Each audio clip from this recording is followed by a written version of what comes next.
मैंने होमवर्क में DPT1 और DPT2 दिया था क्या? Yes sir. Yes sir. ठीक है, तो आगे बढ़ने से पहले DPT1 और 2 के जो डाउट्स हैं बताइए।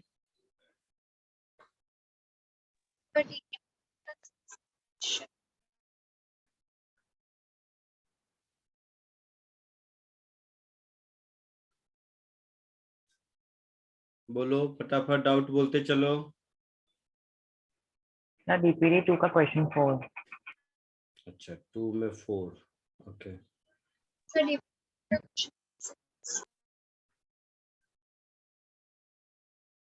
2 का 4 सुना मैं, बाकी किसी की आवाज नहीं आई। सर फर्स्ट का भी कुछ कुछ समझ। हाँ तो बोलो, तो बोलोगे तब तो। Sir 6 problem. DPT1 और DPT2 पहले फाइल ओपन कर लो।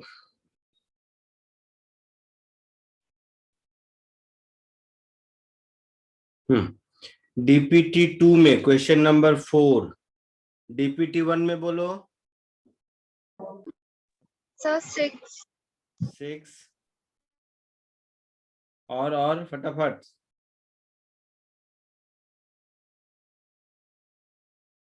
दो ही डाउट है। DPT2 में 6 and 7। DPT2 में 6 और 7। सर 3 और 4 DPT1 में। अरे भाई साहब, 3, 4, 6 और बोलो। सर DPT2 में 1 और 5। 1 हो गया, 4 हो गया, 5 हो गया, 6 हो गया, 7 हो गया। बीच में एक 2 और 3 आप लोगों ने किया है, बहुत बढ़िया। और कुछ ऐड करना है किसी को? सर 3 3 DPT2 का 3। देखो वही मैं कहूँ, कुछ छूट कैसे सकता है। 1, 3, 4, 6, 7, ये भगवान। सर 8 भी। 8 भी। लगता ही नहीं है मैंने तुम लोगों को होमवर्क दिया है। सर डाउट आ रहा था इसके। लगता है मैंने खुद को ही होमवर्क दे दिया, जब मुझे ही करना है। चलो 8 भी। और कुछ नहीं। चलो DPT1 3, 4, 6 पहले। DPT1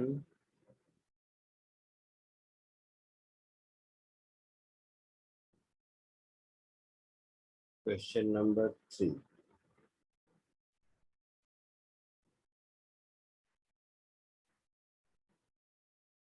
देखो DPT1 क्वेश्चन नंबर 3 यही है। हाँ sir. Two displacement vectors P and Q of same magnitude are arranged in the following manner. Okay. तो किसका क्या होगा? तो आपके पास फॉर्मूला है, resultant square is equal to A square plus B square plus 2AB cos theta. ये formula है। Yes sir. Yes sir. Sir ये रिजल्टेंट का फॉर्मूला है। तो cos थीटा के अलावा सब कुछ कांस्टेंट है इसमें। यस। तो cos थीटा इसमें पॉजिटिव, इसमें पॉजिटिव, इसमें पॉजिटिव और इसमें नेगेटिव होगा, है ना? Yes sir. सर नहीं यस समझ सर। आ रहा मुझे। क्या नहीं समझ आया? क्या नहीं समझा बता। सर पॉजिटिव नेगेटिव वाला। नहीं, cos 30 डिग्री कितना होता है?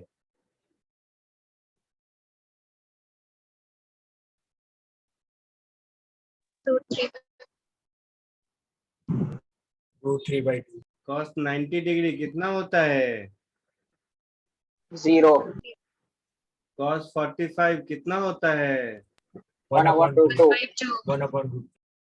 और cos 120 कितना होता है? -1/2। तो मैग्नीट्यूड सेम है, मतलब ए बी सेम है, सेम हो नहीं हो मतलब कांस्टेंट ही है, cos थीटा ही चारों ऑप्शन में चेंज हो रहा है। तो जब cos थीटा मैक्सिमम होगा तो मैक्सिमम होगा, मिनिमम होगा तो मिनिमम होगा। तो इस चारों में से मैक्सिमम cos थीटा का वैल्यू किसमें दिख रहा है? A, first option. But The second option. √3/2 maximum है, तो 2 सबसे ज्यादा होगा, उसके बाद 1/2, तो उसके बाद 4 होगा, उसके बाद 3 होगा, और सबसे कम 1 होगा। देखो इसमें से जो आंसर होगा होगा। सो 1 लेस देन 2, नहीं, ये option. 1 इज लेस देन 2, सही है True. है ना? तो एक ये करेक्ट है। 2 is greater then 3, True. 1 greater than 2 greater than False. 3, ये गलत हो गया। 4 ग्रेटर देन 1, True. ट्रू। तो ए बी डी 3 आंसर दिए हुए हैं। Yes, sir. Okay, sir. So third is done. अब fourth और sixth।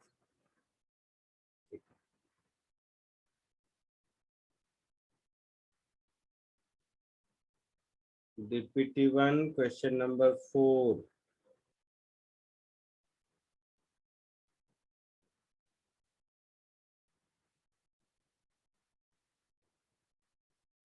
Which of the following cases satisfies vector A is equal to B minus C? तो उसको छोड़ो, option A को देखो तो A प्लस C मिलाकर B है। Yes, sir. Triangle law. Question हाँ, बी, sir. ऑप्शन बी को देखो तो B प्लस C A है। Yes, sir. Option C A plus C B है। Yes, sir. Yes, sir. Option D में A plus C B है, ये भी। हाँ, Yes, sir. मुझे क्या चाहिए? A is equal to B plus C B minus C चाहिए, that is B is equal to A plus C चाहिए। सर ए और सी होगा ना? Sir. तो B is equal to A plus C कहाँ कहाँ है? A, C, and D. C or D. तो ये भी होगा, ये भी होगा, ये भी ए होगा। C D. आया समझ में? Yes, sir. हाँ, sir. बताओ ये सब क्यों नहीं सॉल्व हुआ, खुद बताओ।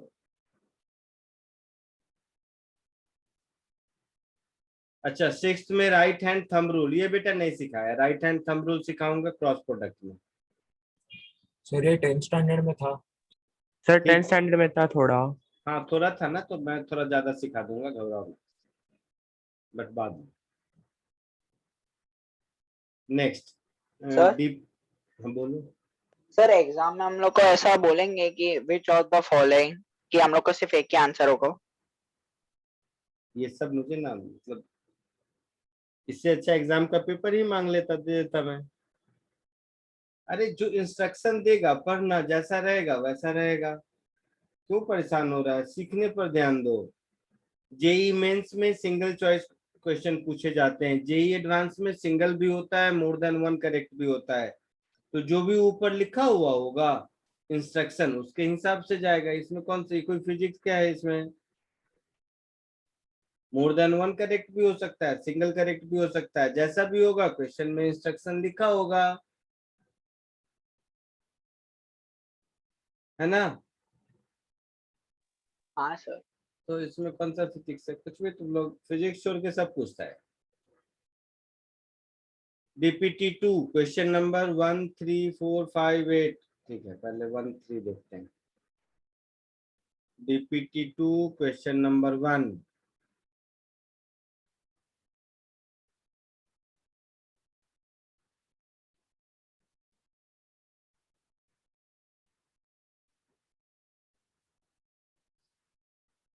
यही क्वेश्चन है। Yes, sir. Yes. A vector A is directed 30 degree west of north. तो 30 डिग्री वेस्ट ऑफ नॉर्थ मतलब ये हो गया।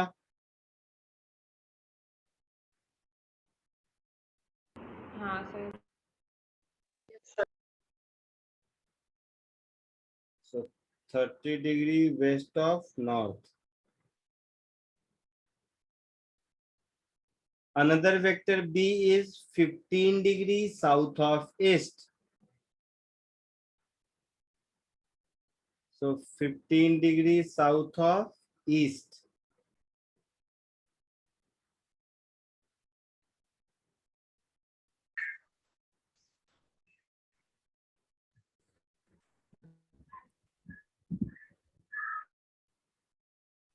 ये हो गया।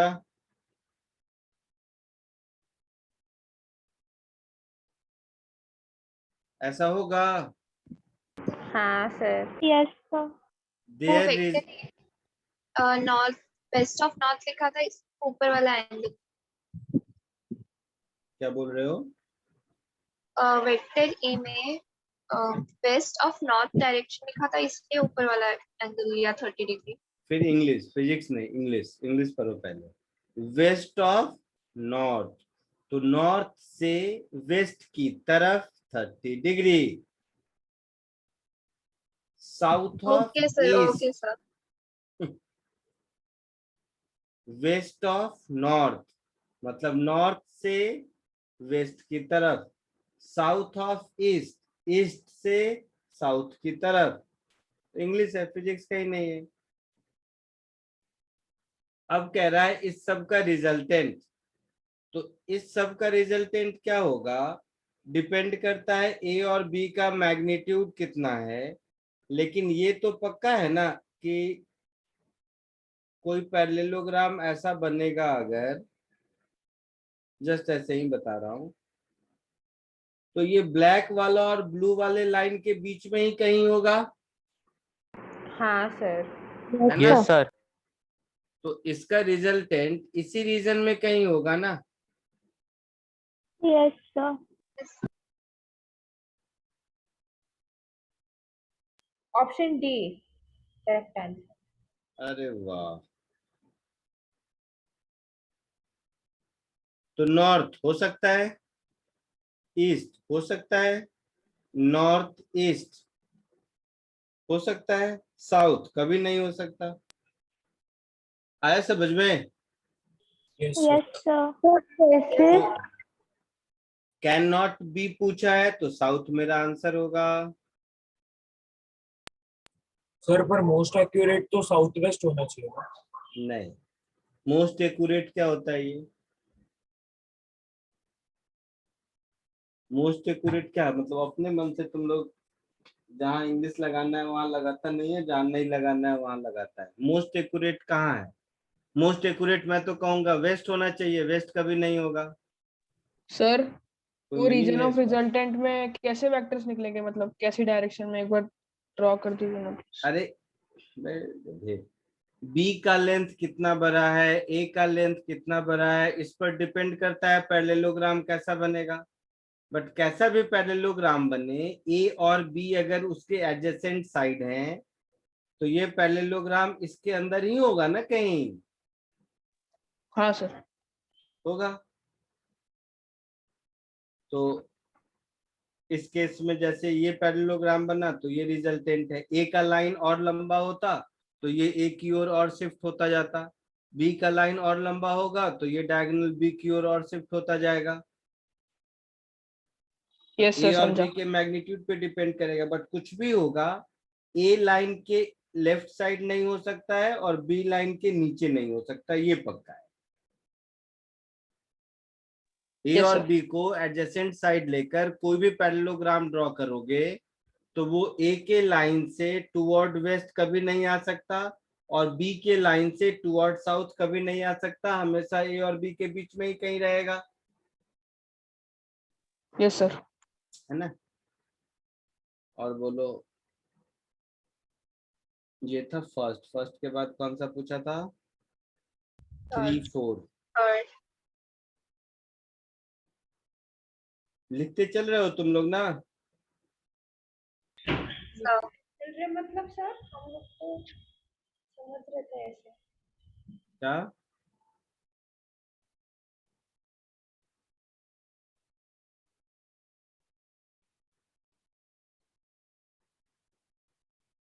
थ्री और फोर देखो। Vector A is 2 centimeter long and 60 degree above x-axis in first quadrant. Vector B is 2 centimeter long and 60 degree below x-axis in fourth quadrant. The sum of A plus B.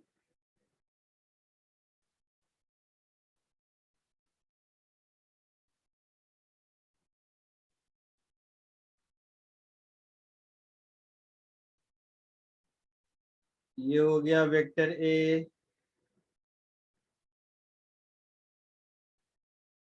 ये हो गया vector B, हो गया। दोनों का length equal है। ये इससे 60 डिग्री ऊपर है, ये इससे 60 डिग्री नीचे है। तो दोनों का लेंथ अगर इक्वल है तो इससे पैरेललोग्राम जो ड्रॉ करोगे वो उसका डायगोनल एग्जैक्टली एंगल बाइसेक्टर पर आएगा। Yes, sir. Yes, sir. मतलब ये रिजल्टेंट होगा। Yes, sir. Yes, sir. अब ये रिजल्टेंट होगा। ये 2 सेंटीमीटर है, ये 2 सेंटीमीटर है, ये भी 2 सेंटीमीटर होगा, ये भी 2 सेंटीमीटर होगा, ये 60 है तो ये भी 60 होगा, तो ये भी 2 सेंटीमीटर ही होगा। Yes, sir. तो आंसर क्या होगा? 2 सेंटीमीटर। किधर? ईस्ट की ओर। हाँ सर। चमका कुछ? हाँ सर समझ। पैरेललोग्राम क्यों लेते हो एवरी टाइम? ऐसे ही मन किया तो ले लिया।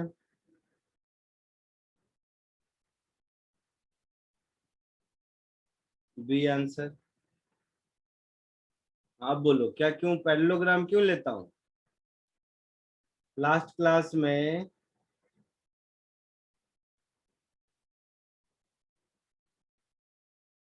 पढ़ाया था पैरेललोग्राम लॉ, पढ़ाया था।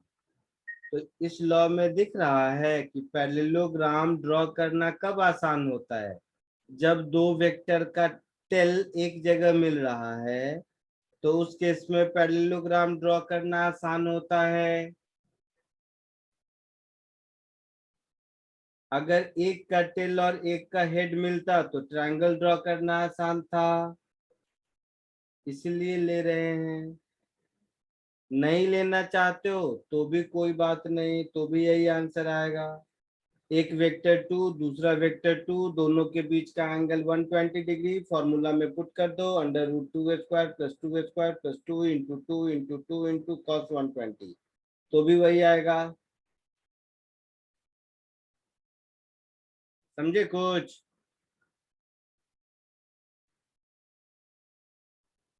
हाँ सर।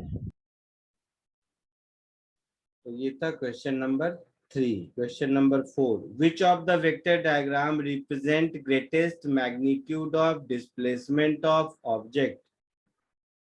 पहले वाले में क्या दिख रहा है? डिस्प्लेसमेंट ये दिख रहा है। Yes, sir. हाँ सर। वैल्यू कितनी दिख रही है? 2 root. 2 रूट 2। दूसरे वाले में रिजल्टेंट ये दिख रहा है। Yes, sir. यस। क्या वैल्यू है?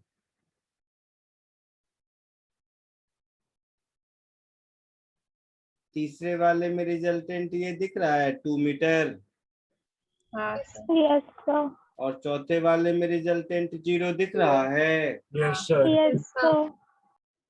अच्छा तो फर्स्ट ऑप्शन। तो ए और बी बच गया। अभी तो बी का पता नहीं कि वो लेंथ Sir, कितना है। B 8 plus 2 cos 75 है. अब बचा ए और बी। ए और बी को ही कंपेयर करना बचा ना, बाकी तो एलिमिनेट हो गया। हाँ सर। हाँ सर। ए और बी में जिसका लेंथ ज्यादा होगा वो मेरा आंसर होगा।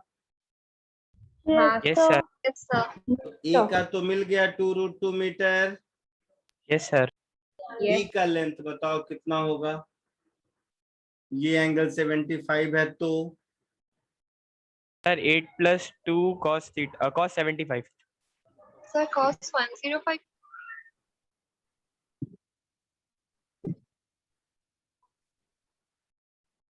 बोलो।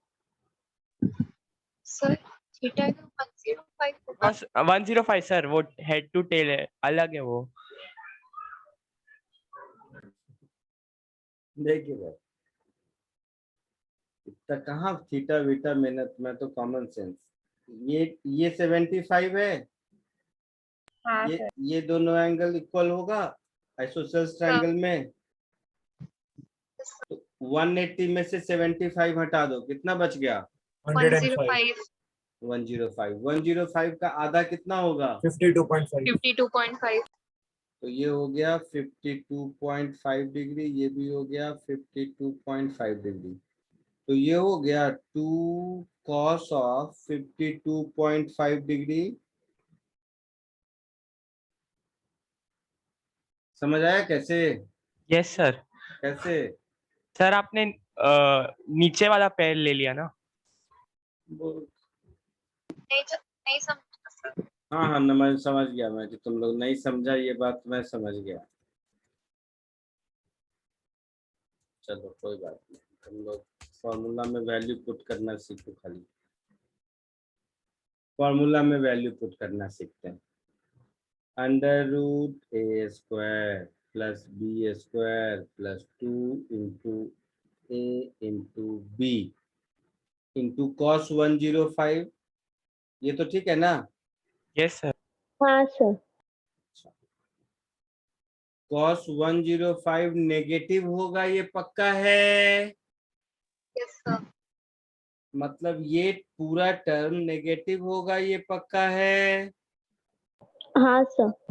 मतलब ये पूरा टर्म और इतना वाला टर्म 2√2 है।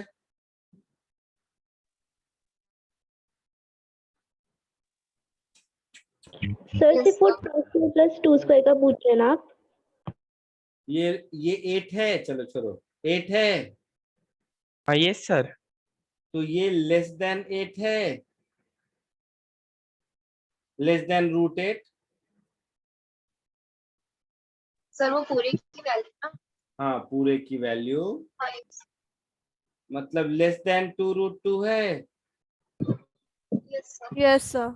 मतलब 2√2 वाला इससे ज्यादा है, हाँ सर। मतलब Yes, ये sir. आंसर है। सर, आप वो फर्स्ट वाला मेथड बताओ ना सर, आपने नहीं कैसे नहीं, किया था वो 52 अरे वाला? आता ही नहीं वो सब मुझे,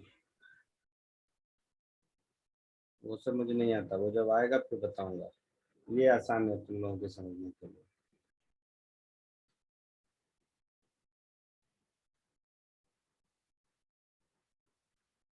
हो गया? लिखते चल रहे हो तुम लोग ना, बाद में कहोगे कुछ नहीं चमका। तुम लोगों का कोई भरोसा नहीं है। तुम लोग हिस्ट्री के जैसा चुपचाप देखते रहोगे, मूवी के जैसा, और बाद में कहोगे कि मुझे तो मूवी के एक भी गाने याद नहीं है। ऐसे थोड़ा ना चलता है। इसलिए लिखते चलिए, जिसका जो भी छूटा है लिखो थोड़ी देर तक, उसके बाद आगे बढ़ते हैं।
हो गया, लिख लिया सबने?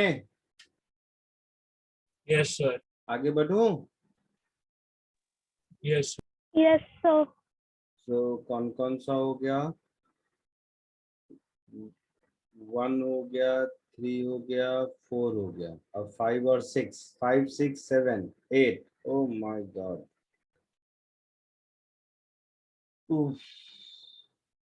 5 6 7 8।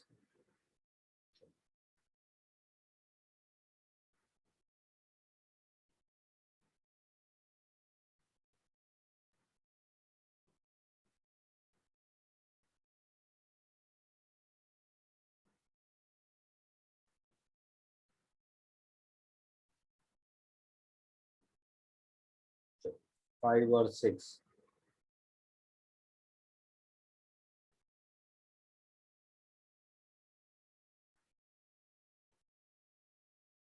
two vectors A and B having magnitude 2 and 1 respectively. Angle between A and B 60 degree. तो मुझे A by 2 minus B चाहिए। हाँ तो A by 2 का मैग्नीट्यूड 1 हो जाएगा। हाँ सर। तो ये 1 हो गया। माइनस B, तो B इधर है तो माइनस B इधर हो जाएगा। सर ये आप ऐसे कैसे कर रहे हो, किधर भी एरो डाल दो? इधर भी कहाँ डाल रहा हूँ? आप ऐसे ऊपर ही क्यों डाल रहे हो? A अगर राइट हैंड साइड है तो B राइट हैंड साइड है तो माइनस B उतना ही लेफ्ट हैंड साइड होगा। ओके ओके, ये समझाओ ये वाला। A और B के बीच का एंगल 60 डिग्री है तो A और माइनस B के बीच का एंगल 120 डिग्री होगा। यस सर, हाँ सर। इन दोनों का रिजल्टेंट कहीं इधर होगा, कहीं इधर, मतलब ये नहीं होगा, ये नहीं होगा, ये नहीं होगा, ये होगा। Yes, sir. ज्यादा ही ट्विस्टेड क्वेश्चन नहीं था थोड़ा? चमका कुछ? सर हम हाँ, जो सर डायरेक्शन समझा। लाइक वेक्टर को नेगेटिव में लेते हैं, मैग्नीट्यूड सेम करके बस डायरेक्शन ऑपोजिट कर देता है। हाँ। Question number 6, initial and final velocity of objects are shown in figure. तो ये इनिशियल है, ये फाइनल है। Which arrow shows change in velocity. तो चेंज इन वेलोसिटी का क्या मतलब होता है? Final velocity minus. अरे वाह, फाइनल माइनस इनिशियल। देखो तुम लोगों ने ही सिखाया, मैं तो नहीं। फाइनल इधर है, फाइनल इधर है, यस सर। इनिशियल इधर है, मतलब माइनस इनिशियल इधर कहीं होगा। Yes sir. तो इन दोनों का सम इधर कहीं होगा। Yes sir.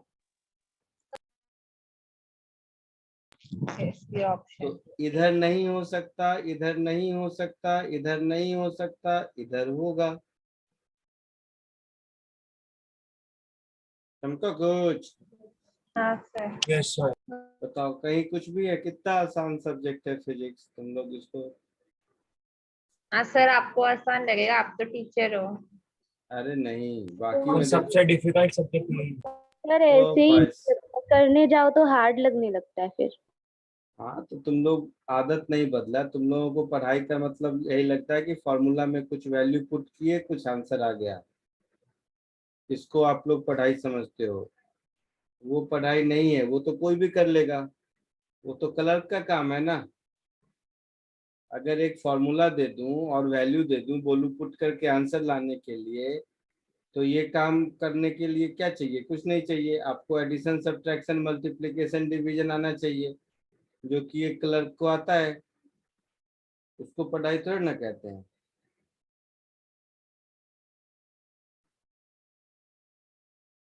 अभी जो मुझे करते हुए अगर देखा है तुम लोग, तो क्वेश्चन नंबर 7 खुद ट्राई करो, मैं नहीं बताऊंगा, ठीक है? क्वेश्चन नंबर 7 एक बार खुद ट्राई कीजिए, जो भी टाइम लगे, कोई दिक्कत नहीं है। और मुझे खुशी होगी अगर आप खुद से कर लेंगे, जैसे मुझे अभी ऊपर करते देखा कैसे माइनस को पीछे कर देते हैं, हाँ सर। वैसे ही कोशिश करो जरा सा। नहीं होगा मैं बताऊंगा, मैं यही हूँ, बट तुम्हारे अंदर स्किल डेवलप करना पर्पस है, मुझे होमवर्क नहीं करना है।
हो गया सर।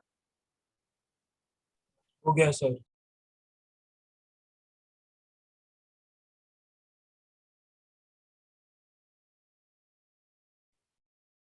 आ गया। Yes sir. Yes.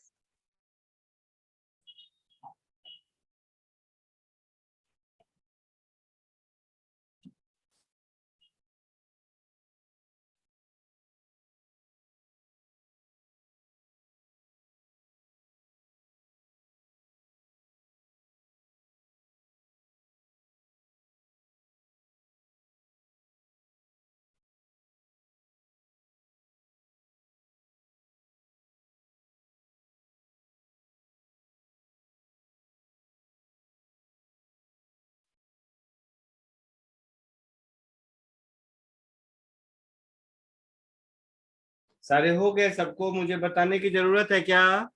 No sir. Yes sir, please explain कर दीजिए।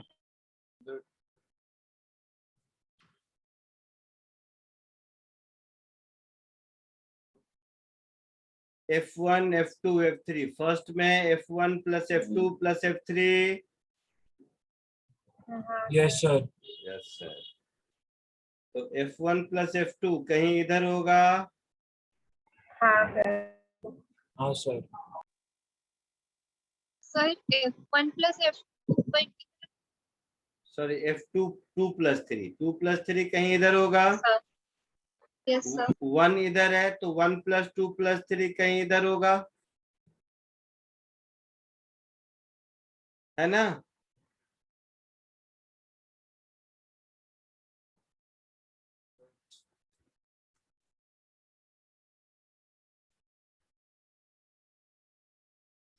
चलो छोड़ो, तुम लोग इधर देखो।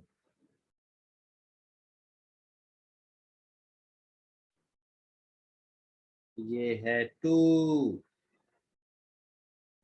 ये है 3, तो ये कहीं होगा 2+3, हाँ या ना? Yes. हाँ सर।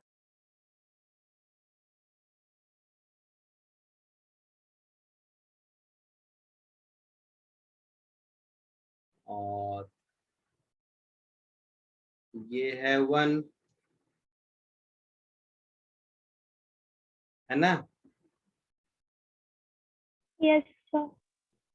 तीनों का मैग्नीट्यूड इक्वल है, लिखा है। हाँ सर। मतलब ये भी 45 डिग्री होगा, वो भी 45 होगी। ये x जरूरत नहीं है उसकी, मैं ऐसे ही बता रहा हूँ, ये x और ये x, तो ये हो जाएगा x√2, है ना? हाँ सर। यस हाँ। सर। और ये 45 दिया हुआ है, जरूरत नहीं है। मुझे F1 + F2 + F3 निकालना है, यानी कि ब्लैक वाला और ब्लू वाले को ऐड करना है। तो ब्लैक वाला और ब्लू वाला को ऐड करेंगे तो 4 तो नहीं होगा, ऐसे सोचो, इधर इधर तो नहीं होगा ना, रिजल्टेंट कहीं इधर होगा।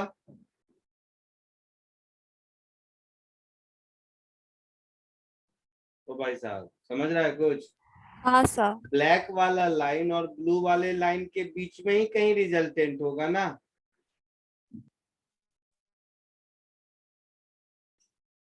बोलो। Yes sir. Yes sir. तो ब्लैक वाला और ब्लू वाले के बीच में ही अगर कहीं रिजल्टेंट होगा तो पी पी मतलब 2 नहीं होगा, ऐसा दिख रहा है।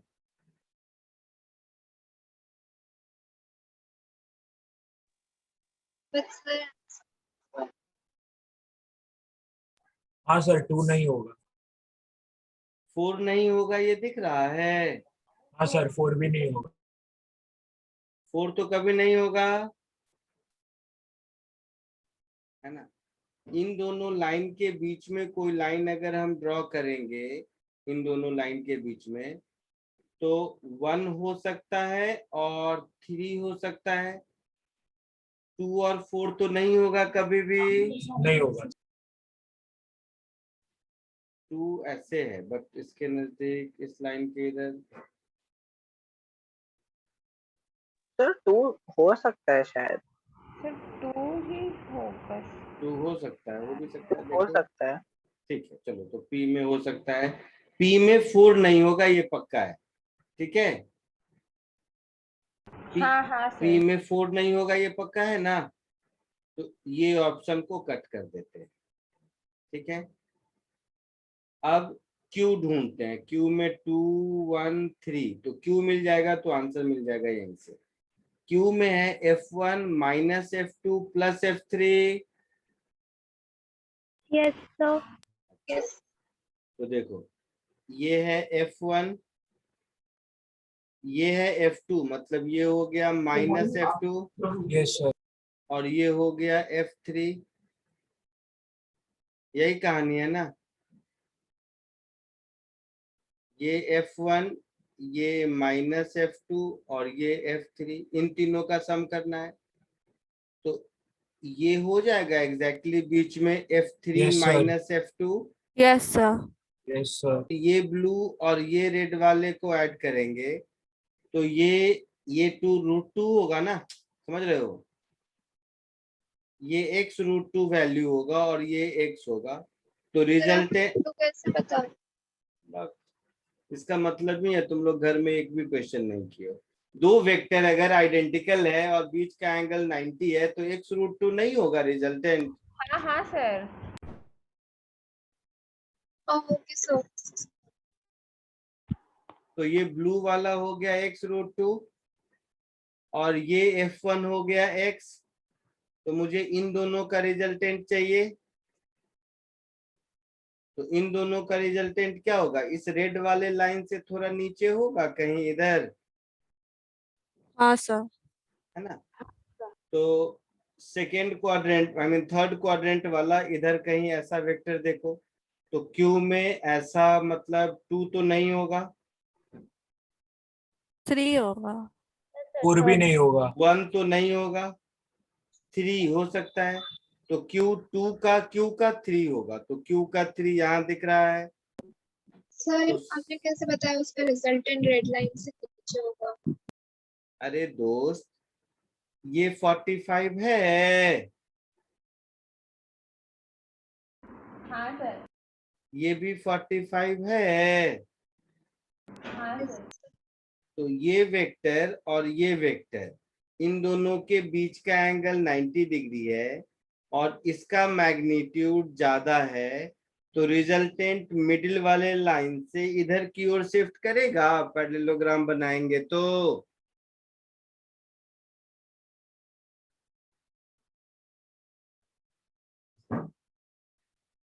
सुनो सुनो बेटा, बहुत मुश्किल है का। दोनों लाइन का लेंथ इक्वल है, तो अब रिजल्टेंट बीच में होगा 45 पर। यस अगर ये लाइन बड़ा हो गया तो अब पैरेललोग्राम बनाएंगे तो रिजल्टेंट इसकी ओर और शिफ्ट होगा 45 से कम। हाँ सर। यस सर तो ये वाला लाइन इस लाइन से बड़ा है, तो रिजल्टेंट मिडिल वाले लाइन से थोड़ा इधर होगा। यस सर चमका कुछ? यस सर बताइए, समझ के लिखो, समझ के लिखो।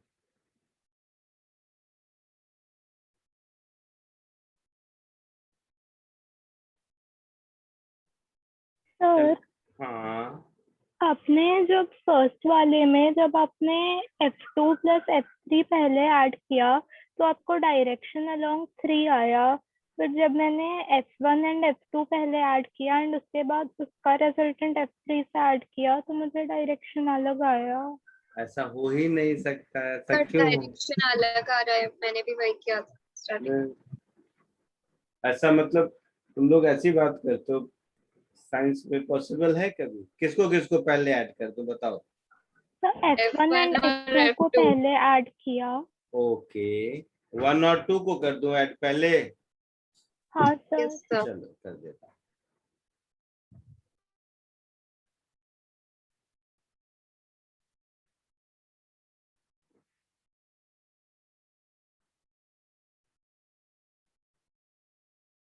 इन दोनों को ऐड करोगे, ये 45 तो ये 135 होगा।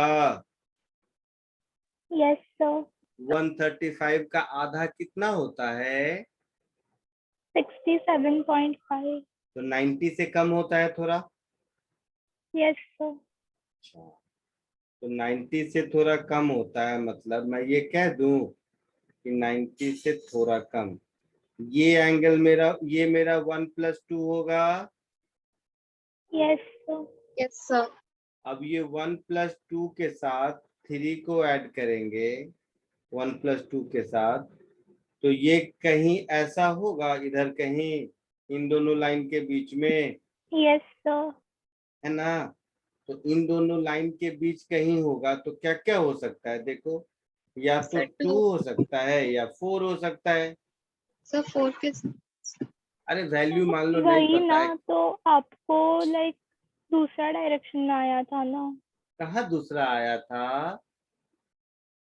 मैंने कहा था कि ये ब्लैक वाला लाइन और ये ब्लू वाले लाइन के बीच में होगा कहीं, यस बोला सर। था। तो ये रेड वाला लाइन उसके बीच का नहीं दिख रहा है आपको? ओके। ये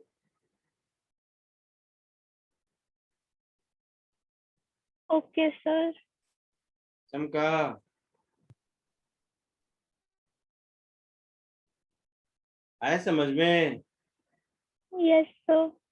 तो P का 2 होगा, Q का अभी देखा हम लोगों ने 3, Q का 3 होगा।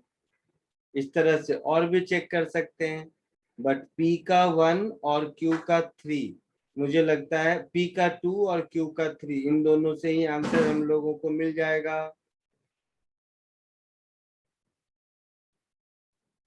है ना?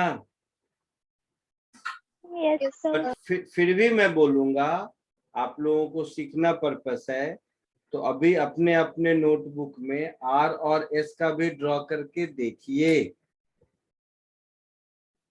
अभी अभी करके देखो सब। तुम लोग घर में मेहनत किए नहीं, पेपर देख के बैठ गए, सोचे कि कुछ फॉर्मूला वॉर्मूला क्या लगाऊं, आंसर आया नहीं। आर और एस खुद से कोशिश करो, आंसर भी अब आपको पता है, ड्राइंग करना है सिर्फ। सर इस वाले ड्राइंग F3 और F4 क्या बोल रहे हो?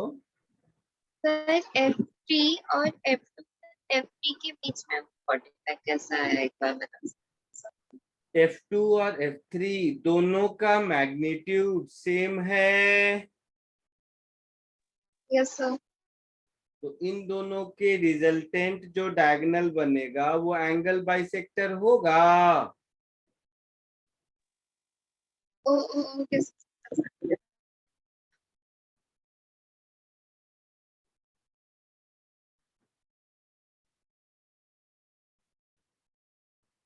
आर और एस की ड्राइंग खुद से करके आंसर वेरीफाई कीजिए सब लोग।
Sir done. Very good.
सबने कर लिया? सब लोग सेटिस्फाइड हो आंसर से खुद से करके?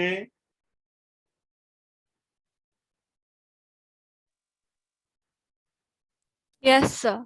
हाँ सर। आगे बढ़ूं? एक second.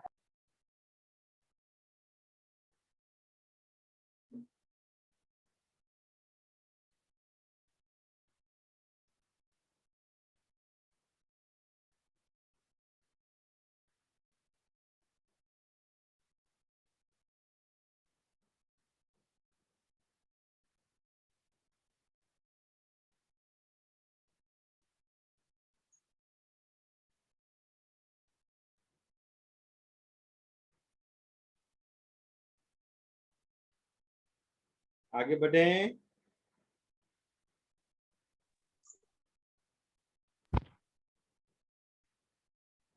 Yes sir. Next 8, two vectors A and B are drawn from a common point C is equal to A plus B, then angle between A and B is. तो देखो A और B के बीच 90 अगर होगा तो ये Pythagoras theorem होगा. हाँ सर. कॉमन सेंस है. हाँ सर. तो ये वाली कहानी ऐसी है. तो ये ट्रू है. बोलो. Yes, sir. Option Sir, B. yes, sir. अगर ग्रेटर देन 90,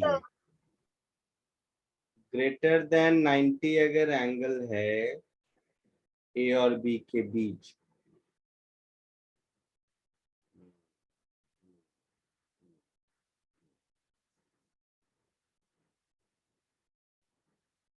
ग्रेटर देन 90 मतलब ऐसा है ना. Yes sir. तो दिख रहा है कॉमन सेंस से वैसे कि सी square a square plus b square से छोटा होगा. हाँ सर. नहीं, ये सब अगर नहीं दिख रहा है तो सीधा सीधा फॉर्मूला लगा लो. C square is equal to a square plus b square plus 2ab cos theta. ये फॉर्मूला लगा लेंगे. ए के लिए थीटा 90 पुट करेंगे तो ए ट्रू हो गया. थीटा ग्रेटर देन 90 पुट करेंगे तो cos थीटा नेगेटिव हो जाएगा ना. Yes.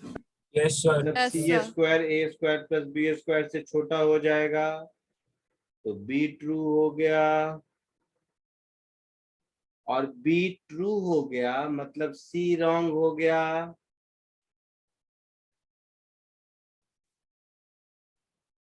होगा. हाँ सर. सी अगर लेस देन 90 करेंगे तो थीटा पॉजिटिव, मतलब c square a square plus b square plus something आएगा. मतलब c square is greater than a square plus b square ऐसा आएगा. तो ये भी ट्रू हो गया.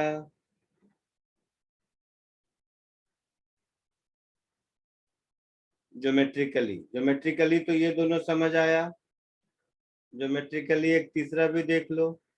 ये ए है और ये बी है. यहाँ पर थीटा लेस देन 90 दिख रहा है.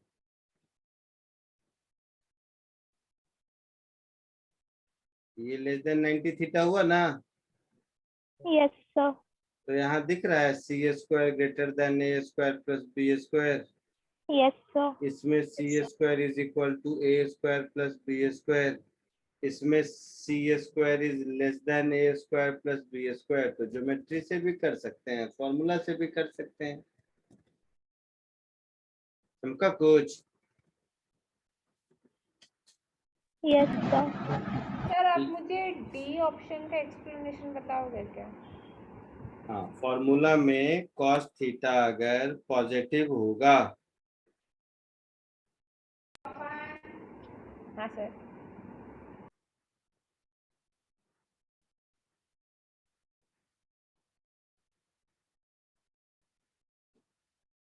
तो देखो ना, तो a square plus b square plus something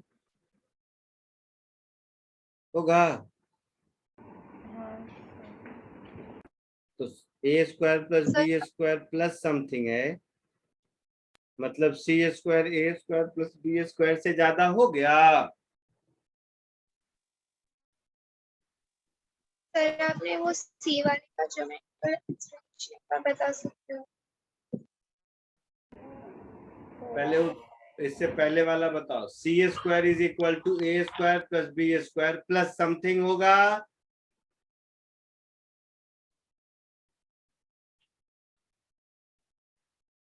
तो c square a square equals to a square plus b square बस ना, वो समथिंग क्या होगा? अरे प्लस 2ab cos थीटा दिख रहा है, हाँ हाँ और cos theta theta less than 90 पे पॉजिटिव होता है, तो a square plus b square में कुछ और ऐड होगा, डिपेंड करता है थीटा का वैल्यू कितना है, बट कुछ ऐड ही होगा। हाँ सर। मतलब सी स्क्वायर का वैल्यू ए स्क्वायर प्लस बी स्क्वायर से ज्यादा ही होगा। हाँ सर, अंडरस्टूड। वही अगर थीटा ग्रेटर देन 90 होगा तो कॉस थीटा नेगेटिव होगा, मतलब ए स्क्वायर प्लस बी स्क्वायर में से कुछ सब्ट्रैक्ट होगा, मतलब सी स्क्वायर छोटा होगा ए स्क्वायर प्लस बी स्क्वायर से, वो हो गया ऑप्शन बी। कौन सा फिजिक्स है इसमें बताओ? अभी तक तो फिजिक्स शुरू ही नहीं हुआ, ये सब मैथ्स है, और तुम लोग बोलोगे फिजिक्स नहीं आता, एक्चुअल में मैथ्स नहीं आता, इंग्लिश नहीं आता, क्योंकि अभी तक जो चैप्टर पढ़ रहे हो कहीं फिजिक्स शुरू नहीं हुआ है, ये मैथ्स। सी का ज्योमेट्रिकल वाला एक बार हाँ बताओ। बता रहा हूँ, केवल मैथ और इंग्लिश है, और मैथ और इंग्लिश नहीं आता है, और तुम लोग इसका ठिकरा फिजिक्स पर फोड़ते हो। चलो सी वाला, थीटा लेस देन 90, तो ये थीटा इक्वल टू 90 दिख रहा है, ये थीटा ग्रेटर देन 90 दिख रहा है, और ये थीटा लेस देन 90 दिख रहा है, हाँ या ना? बोलो। हाँ सर। Yes sir. अब ये फर्स्ट वाला ज्योमेट्री और ये थर्ड वाले ज्योमेट्री को कंपेयर करो कि ये वेक्टर बी अगर राइट साइड में और टिल्ट होगा तो ये ब्लू वाले लाइन का लेंथ इंक्रीज होगा, यस सर। तो हो गया। पहले था ए स्क्वायर प्लस बी स्क्वायर, तो अब ए स्क्वायर प्लस बी स्क्वायर से ज्यादा होगा।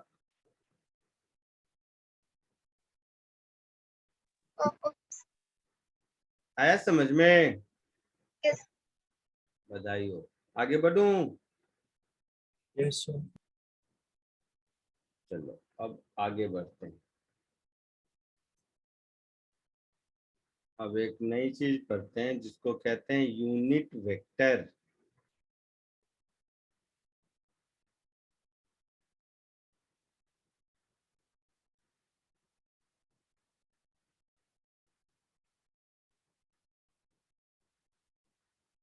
किसी भी वेक्टर को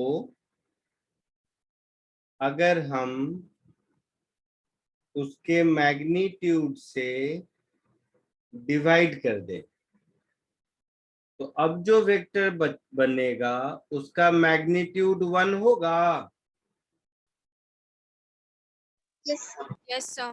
जैसे मैं बोलूं कि तुम जा रहे हो 10 किलोमीटर पर आवर के स्पीड से टुवर्ड्स ईस्ट, तो 10 kilometre per hour toward east को मैं 10 किलोमीटर पर आवर से डिवाइड कर दूंगा, तो क्या बचेगा? Toward east, Yes, sir. हाँ सर। मतलब केवल डायरेक्शन बचेगा। हाँ सर। तो कोई भी वेक्टर जिसका मैग्नीट्यूड 1 हो उसको यूनिट वेक्टर कहते हैं, ठीक है? अच्छा, तो यूनिट वेक्टर को यूज करते हैं हम लोग डायरेक्शन स्पेसिफाई करने में। जैसे ए कैप है, इसको हम लोग पढ़ेंगे यूनिट वेक्टर अलोंग ए।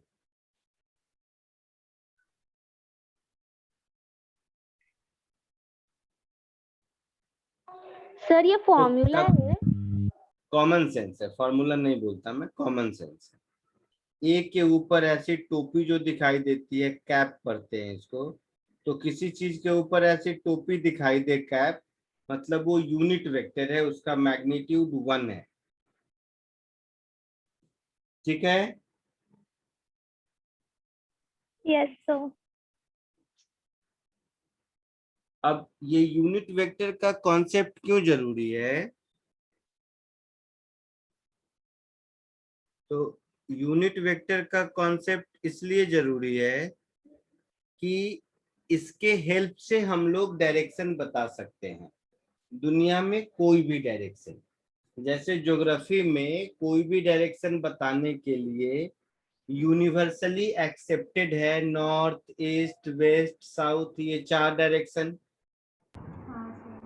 फिर ये चारों सिंबल NEWS, इन चारों सिंबल को यूज करके दुनिया में कोई भी डायरेक्शन आप बता देते हो। 30 degree east of north, 40 degree west of south, ऐसा कुछ भी, यस सर। है ना। और ये नोमेनक्लेचर यूनिवर्सली एक्सेप्टेड है दुनिया के हर कंट्री में। Yes sir. तो ये हो गई ज्योग्राफी की बात। तो ज्योग्राफी में ये जो EWNS देखते हो, ये सब सिर्फ डायरेक्शन है। तो ये हो गया ज्योग्राफी का यूनिट वेक्टर। समझाने के लिए बोल रहा हूँ, अब ज्योग्राफी वाले किसी स्टूडेंट से यूनिट वेक्टर मत पूछ लेना, समझाने के लिए। आई बात समझ में? ठीक वैसे ही साइंस में डायरेक्शन को स्पेसिफाई करने के लिए कुछ यूनिट वेक्टर्स की जरूरत होती है, उसको हम लोग यूनिवर्सल यूनिट वेक्टर्स कहते हैं। जैसे समझो, पहले लिखने का काम बाद में। मान लो मैं यहां बैठा हूं, मेरे पोजीशन को बताने के लिए मैं कहूं कि इस वॉल से 2 मीटर पर मैं हूं, तो इस वॉल से 2 मीटर, केवल इस इंफॉर्मेशन से आप मेरे पास तक पहुंच पाओगे जरूरी नहीं है, क्योंकि इस वॉल से 2 मीटर पर तो एक पैरेलल लाइन होगी, उसमें मैं कहाँ हूं नहीं पता चला। हाँ सर। लेकिन मैं ये कहूं कि इस वॉल से 2 मीटर और पीछे वाले वॉल से 3 मीटर, कुछ ऐसा, अब आप एग्जैक्टली यहीं पहुंचोगे। हाँ हाँ। Yes sir. तो इस कॉमन सेंस को अब साइंस के लैंग्वेज में हम ऐसा कहते हैं कि कोई भी पोजीशन, कोई भी ऑब्जेक्ट अगर एक प्लेन में है तो उसके पोजीशन को बताने के लिए we would require minimum 2 reference lines, isn't it? Yes sir. Sir अब मान लो मेरी जगह कोई मॉस्किटो उड़ रहा है यहाँ पर, मुझे इस मॉस्किटो का पोजीशन बताना है। तो अब मैं बोलूंगा इस वॉल से 2 मीटर, पीछे वाले वॉल से 3 मीटर, और साथ ही साथ मुझे बताना पड़ेगा ग्राउंड से 1 मीटर, कुछ ऐसा, तब जाके आप इस मॉस्किटो के पोजीशन तक पहुंच पाओगे। हाँ हाँ।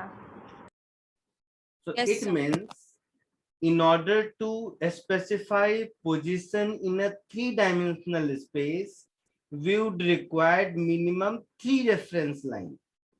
Agreed sir. है ना? So these set of 3 mutually perpendicular reference lines are called X, Y, and Z axis. And this particular, convention of X, Y, and Z axis is universally accepted worldwide. So we call it as universal unit vectors. समझ आया? Yes, sir. Yes sir It means समझा। any random position in the world can be specified with the help of 3 mutually perpendicular straight lines. And set of these 3 perpendicular, mutually perpendicular straight lines को हम लोग x axis, y axis और z axis कहते हैं। तो ये x axis, y axis और z axis, ये समझ आया? हाँ sir. Yes Yes, sir. sir.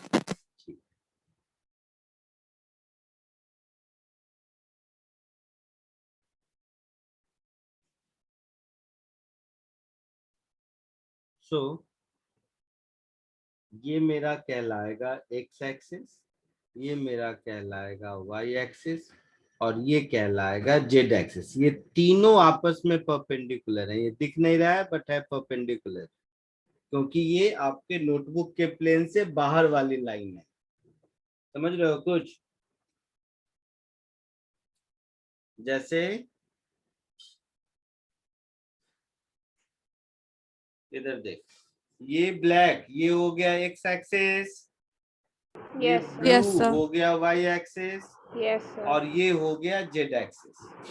अच्छा तो वो परपेंडिकुलर रहेगा ओके सर। है ना। अच्छा, ये तीनों आपस में एक दूसरे पर परपेंडिकुलर है। Yes, हाँ sir. सर। अब ये जो मेरा हाथ दिख रहा है, इस हाथ पर कोई भी चीज होगी तो मैं बोलूंगा एक्स जेड प्लेन में है। Yes, हाँ, sir. sir. हाँ सर। यहाँ पर कहीं होगा तो बोलेंगे एक्स वाई प्लेन में है। यस हाँ सर। सर। Yes, sir. तो बोलेंगे वाई जेड प्लेन में है।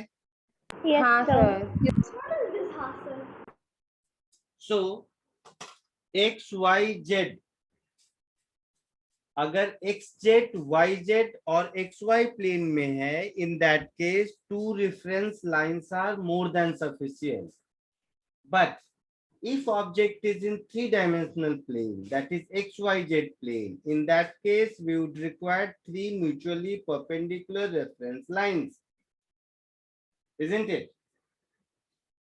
Yes Yes, sir. sir. So these three mutually perpendicular reference lines, इसको हम लोग x axis, y axis और z axis कहते हैं। अब कैसे पता चलेगा x axis है? तो x axis के along यूनिट वेक्टर को हम लोग i कैप लिखते हैं, y एक्सिस के लॉन्ग यूनिट वेक्टर को हम लोग j कैप लिखते हैं, और z एक्सिस के लॉन्ग यूनिट वेक्टर को हम लोग k कैप लिखते हैं। So this symbol i cap, j cap and k cap are universally accepted. So these three quantity all together we call it as universal unit vectors। तो आई cap को हम लोग बोलेंगे unit vector along x axis.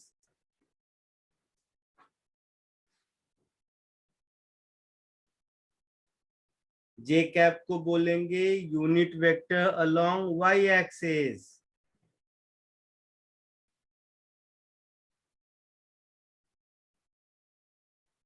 And k cap को हम लोग बोलेंगे unit vector along z axis. Clear है? Okay sir. अब सोचो एक्स एक्सिस के उल्टा होगा तो माइनस आई कैप बोलेंगे, वाई एक्सिस के उल्टा होगा तो माइनस जे कैप बोलेंगे, जेड एक्सिस के अपोजिट होगा तो माइनस के कैप बोलेंगे। ठीक है, बट ये आई जे के ये तीनों मोर देन सफिशियंट है किसी के डायरेक्शन को बताने के लिए। बट ये साइंस में अपने मन से, जैसे ज्योग्राफी में वेस्ट को माइनस ईस्ट नहीं कहते हैं, है ना, नहीं तो दो ही चाहिए होता ना हम लोगों को। हाँ sir. So set of these three predefined unit vector we call it as universal unit vectors।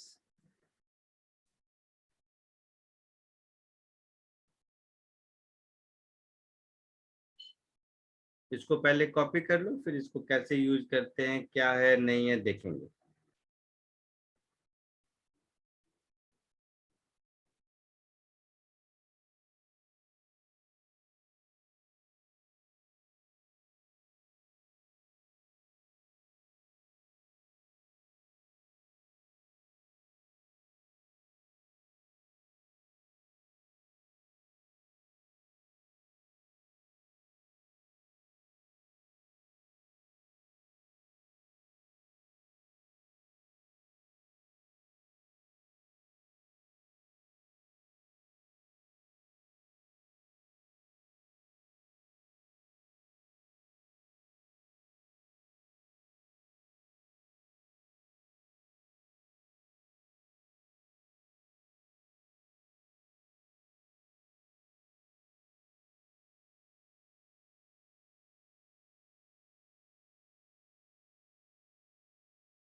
हो गया sir.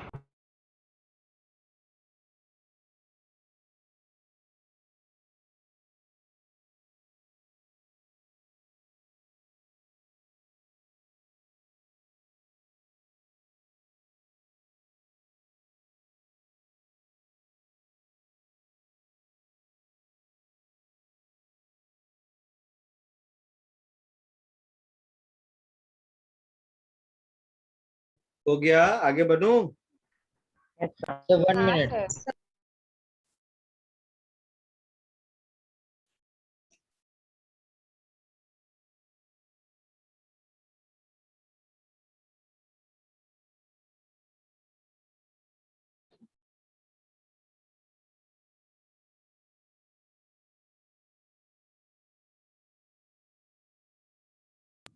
Yes, sir. Completed.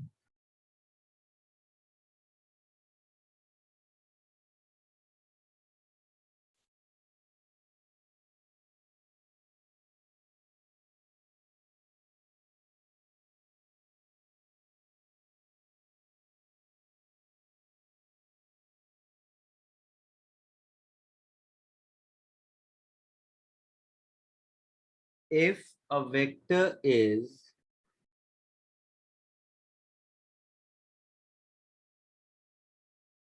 in two-dimensional plane,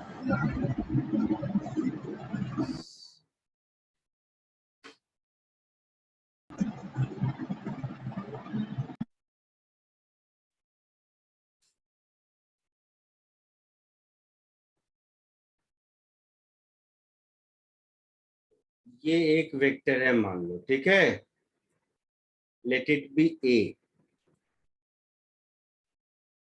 और ये एक्स वाई प्लेन में, means this is X axis and this is Y axis, X Y Y Z X Z कुछ भी हो सकता है, मैंने एक्स वाई मान लिया.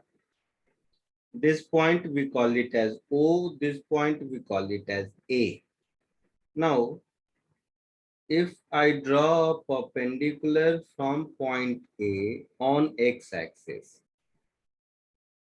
and from point A on y-axis,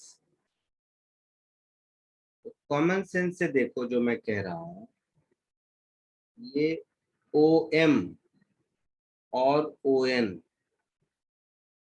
ये ब्लू वाला दोनों वेक्टर का सम ही वेक्टर ए है.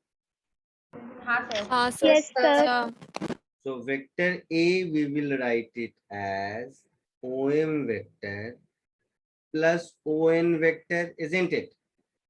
Yes sir। अच्छा, हाँ, sir. OM Yes, sir. vector is something whose magnitude is equal to OM length and along x-axis. So OM I cap plus ON J cap. ऐसा लिख सकते हैं. Magnitude into direction. ठीक है. Yes sir। Now let's suppose this angle is theta. तो इस triangle में, triangle O A M में cos थीटा कितना होगा? OM अपॉन OA होगा. हाँ, sir. So this Yes, sir. OM is nothing but mod A cos theta. Sir आप screen थोड़ा ऊपर ले जाओगे? हाँ हाँ हाँ सर। होगा. Similarly, Yes, sir. sin theta is P by H. So ON upon OA. तो ON मिलेगा mod A sin theta. हाँ sir. yes sir. So finally, this vector A can be written as mod of A cos theta I cap plus mod of A sin theta J cap. ऐसा लिख सकते हैं. Absolutely sir. इसको हम लोग कहते हैं एक्स कॉम्पोनेंट. इसको हम लोग कहते हैं y कंपोनेंट, अगर एक्स वाई प्लेन में है तो। ठीक है। Yes, हाँ sir. Sir So in general, if any vector A is written as something I cap plus something j cap, then this ax is nothing but mod a cos theta, ay is nothing but mod a sin theta, where theta is the angle made by vector with x axis. हाँ सर समझा। साथ ही साथ common sense से mod of A को हम लिख सकते हैं under root of A X square plus A Y square.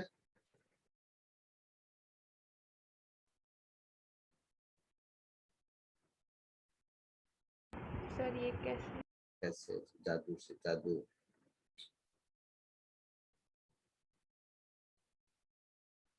कैसे जादू से? तो ऐसे ऐसे।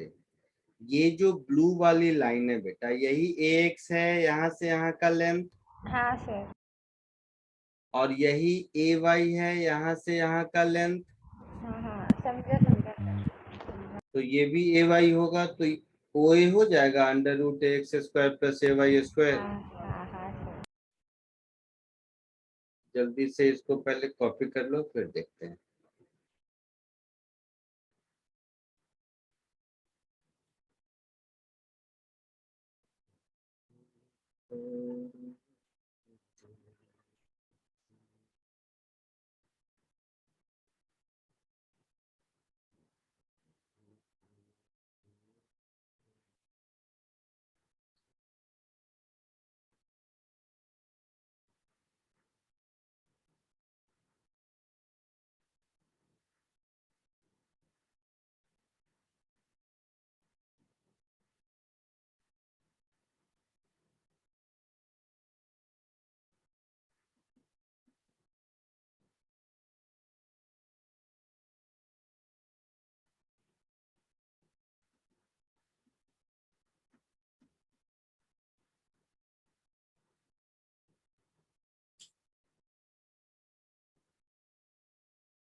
Done sir.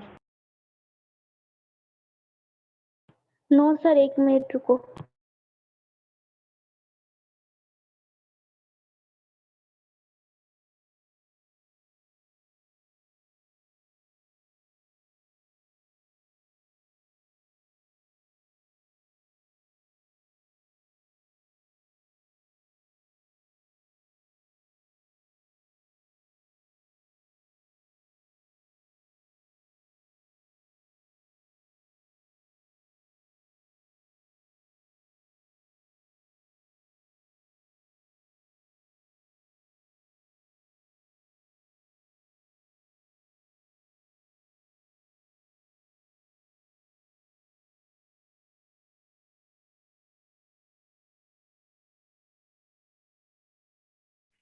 Done, sir.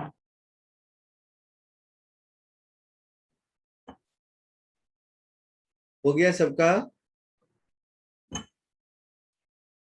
Yes sir. Yes, sir.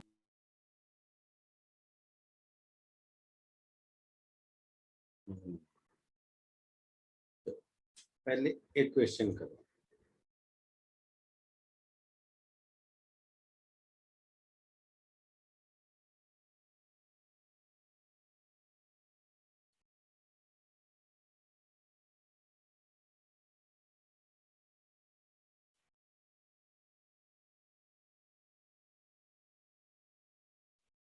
इस ax को हम लोग क्या बोलते हैं? x component of a।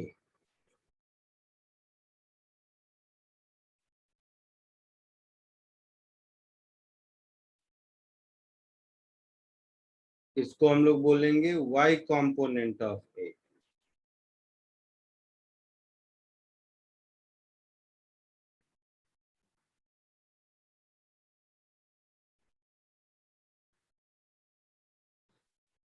इसको कोशिश करो।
आया कुछ?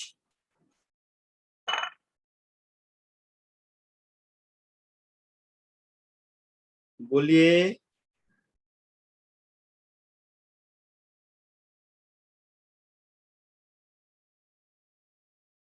बोलो तो सही, आया कुछ? सर नहीं आया। नहीं आया। The horizontal component of a force 10 Newton inclined at an angle 30 degree with vertical। तो ये हो गया फोर्स कितना? तो 10 न्यूटन। तो 10 न्यूटन ये हो गया वर्टिकल डायरेक्शन, ये हो गया हॉरिजेंटल डायरेक्शन। वर्टिकल से 30 डिग्री पर है, ऐसा है।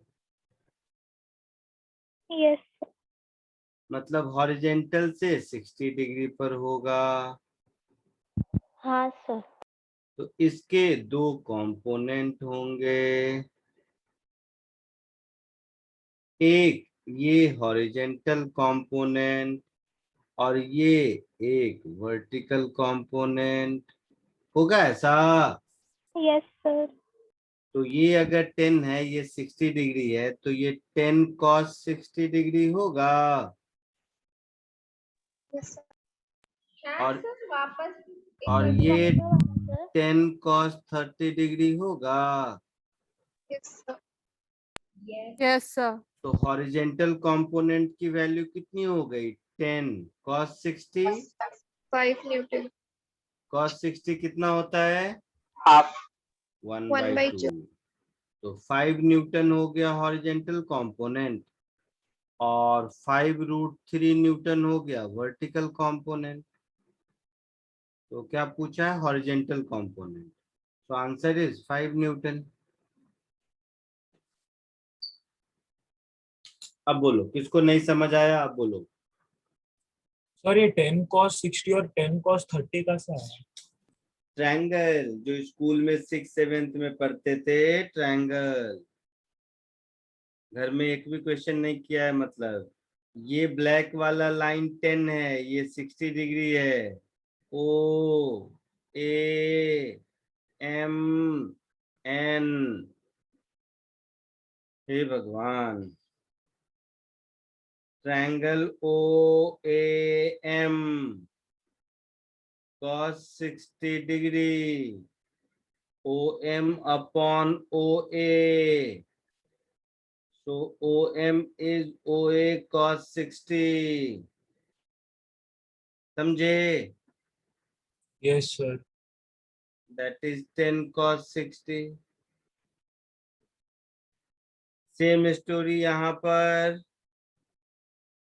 ट्रायंगल ओ ए एन, इसमें फिजिक्स कहाँ है बेटा? मैं ये नहीं समझ, फिजिक्स कहीं नहीं है इसमें, सब मैथ्स है। cos 30 b by h, that is ON upon OA। तो ON क्या हो गया? OA cos 30 हो गया। So 10 into √3 by 2, that is 5√3 Newton. Question में पूछा नहीं है, बट ऐसे ही बता दिया। वर्टिकल कंपोनेंट भी पूछ सकता था ना। Yes sir.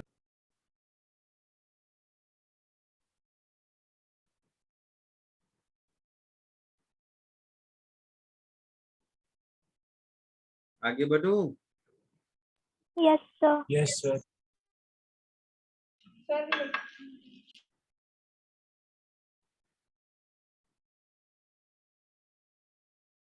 एक और कॉमन सेंस देखो।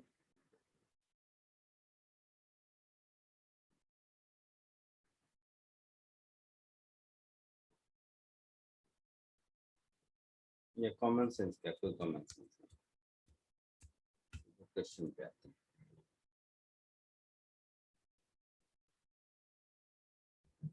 आगे बढ़े? Yes sir. समझने के लिए ये जरूरी है, इसमें इससे सब सारे केसेस समझ आए। एक बार इसको कोशिश करो।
आया कुछ? देखो कुछ नाम दे देते हैं। 3 न्यूटन को F1 कह देते हैं, Yes. 2 न्यूटन को F2 कह देते हैं, 1 न्यूटन वाले को मान लो F3 कह देते हैं। ठीक है, ध्यान से समझो, सीखने के लिए दिया है। F1 को मैं लिख सकता हूं 3i कैप,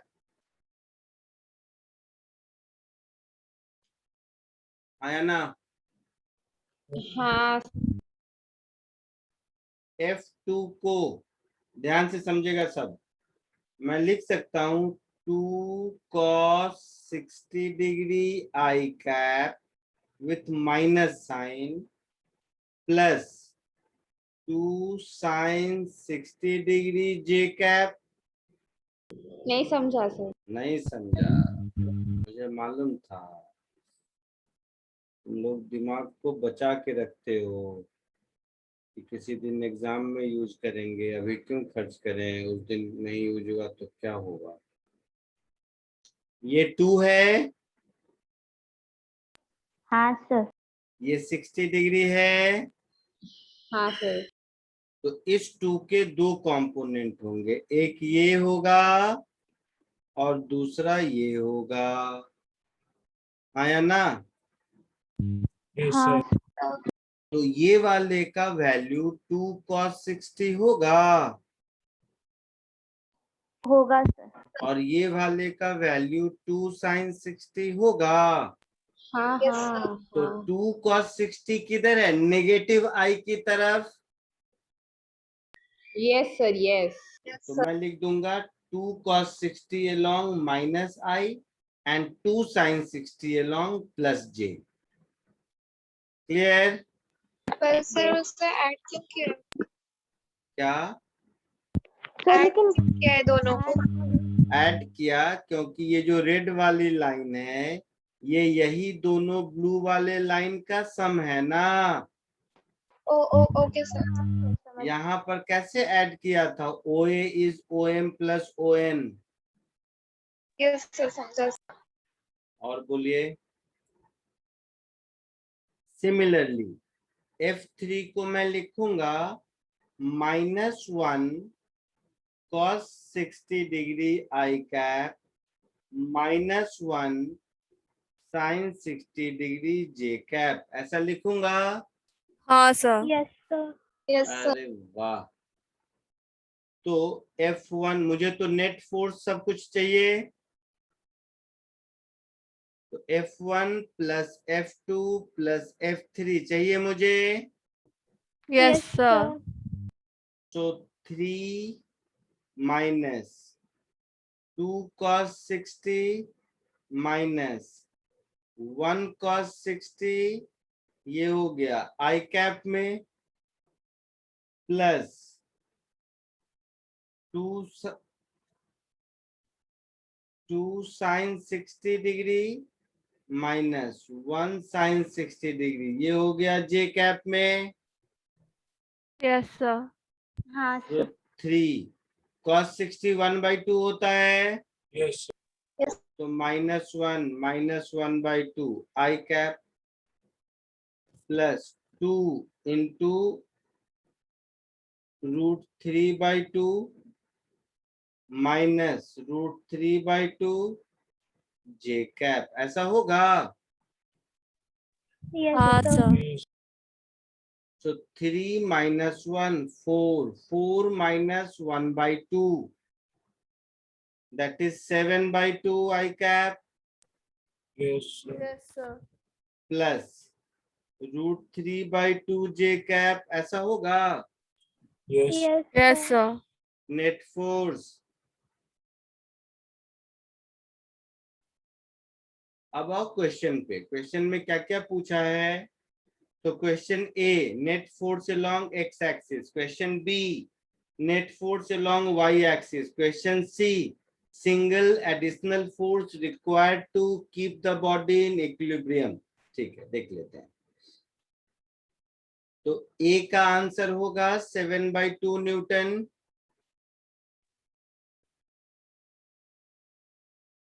बी का आंसर होगा √3/2 न्यूटन हाँ सर। और सी का आंसर होगा -7/2 आई कैप -√3/2 जे कैप। यस यही Yes, sir. सिंगल फोर्स इसमें ऐड करेंगे तो नेट फोर्स 0 होगा। Yes, sir. चमका कुछ? Yes, और यहाँ पे sir. माइनस कैसा है? क्वेश्चन पढ़ो, पहले लिखो और क्वेश्चन पढ़ो, उसके बाद भी नहीं समझ आए तो बताना।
सर आप एक्सप्लेन करो ना वो लास्ट में। क्या एक्सप्लेन करूं? वो माइनस। क्वेश्चन नंबर सी तुम पढ़ के सुनाओ। Single additional force required to keep the body in equilibrium. पढ़ लिया? क्या मतलब हुआ इस बात का? सिंगल मतलब एक, एडिशनल मतलब इसके अलावा, है ना? तो इसके अलावा एक फोर्स मैं कौन सा ऐड कर दूं कि ऑब्जेक्ट इक्विलिब्रियम में आ जाए, यही मतलब हुआ। हाँ सर। इक्विलिब्रियम मतलब net force 0। 0।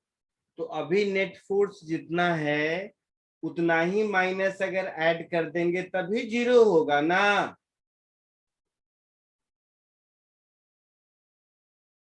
Yes, sir. Yes sir. जिसने पूछा था वो बोलो। हाँ सर। चमका? हाँ सर। हाँ। चमकना जरूरी है। Then only you will become bright student. ये इंग्लिश में बोलूं ब्राइट स्टूडेंट तो लगेगा कि सर अच्छी बात कर रहे हैं, चमका बोलूंगा तो लगेगा अरे सर क्या बता रहे हैं मालूम नहीं। Anyway, so that's all for today. अगले लेक्चर में मिलते हैं। चलिए bye. Thank you sir, bye bye और सर, अब थैंक यू पढ़ाई सर। लिखाई Thank you, करो, sir. Recording Bye. लिख दो। Bye sir, thank you sir. At least notes तो कम से कम जरूर लिखो, पढ़ो हाँ सारे सर आप ना होमवर्क। नोट्स भेज दीजिएगा प्लीज। अरे मैं तो भेजता ही हूँ हर बार, हाँ हाँ। तुम्हारे ही बैच में नहीं, सर आप दुनिया रिकॉर्डिंग भी भेज दोगे सर प्लीज। सब भेजता हूँ मैं। आज तक कभी फेल नहीं हुआ होगा, नोट्स होमवर्क रिकॉर्डिंग। तुम ही नहीं, दुनिया में सब बैच को भेजता हूँ, टेंशन मत लो। इसलिए वो सब में मैं कहीं फेल नहीं होगा। तुम लोग पढ़ने पे ध्यान दो। सर आप thank you homework sir, bye send sir. करेंगे? सॉरी? सर होमवर्क आप सेंड कर देंगे? बिल्कुल सेंड कर देंगे। चलिए bye. Okay sir, bye sir. Thank you thank you sir. Sir. Thank you, sir.